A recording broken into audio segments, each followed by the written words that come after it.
Afternoon and welcome to U Central Sports. I'm Garrett Scott. It's time to thunder up. It's finally that time of the year. KD, Russ, and the boys return to Chesapeake Arena tonight against a familiar foe in five-time NBA champion Tim Duncan and the San Antonio Spurs.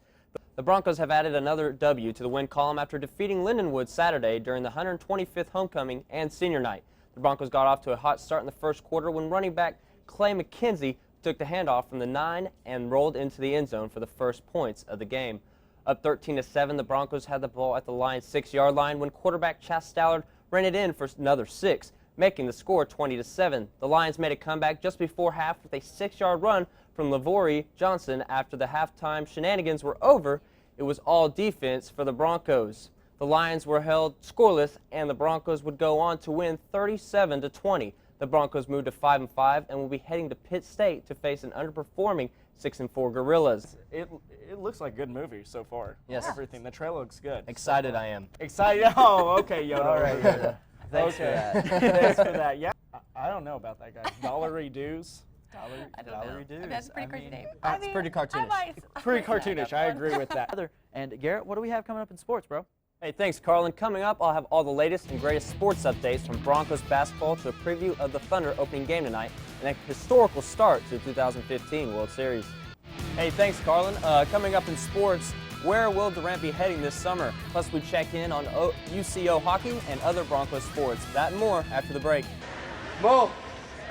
The late great Junior Seau once said, "You'd see a hockey player and never know he's a professional athlete, but you put the skates on him and he becomes a beast." These young men aren't quite professionals, but when it comes to the sport they grew up loving, they have one goal and reason to compete, just like everybody else.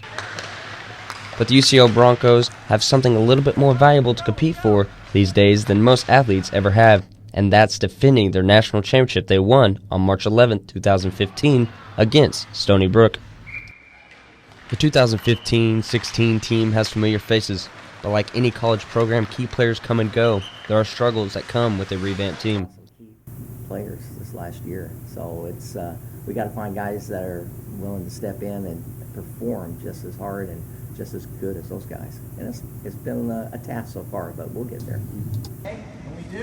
Pharmacist by day, head coach at night, family man Craig McAllister was a 3-time captain at the University of Ohio during his playing years.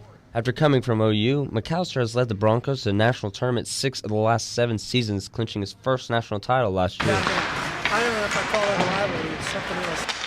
And speaking of the University of Oklahoma, they aren't very fond of one another. Oh, the blood's definitely come off of that game. I've always wondered what the feeling would be like to win a national championship in any sport. I'm sure there's no feeling quite like it. I feel like there's something left that they're going to take this away from us. We better run out the door with the cup real quick before they do. Before they figure out that, oh gosh, wait a minute, those guys won, we can't have that. So it was something else. Already 2-4 on the young season, the Broncos have a long way to go to get back to that one and only feeling of being a champion. Well, that's all for U Central Sports. Stay tuned for more weather and news after the break. Follow all the latest in UCO sports on broncosports.com.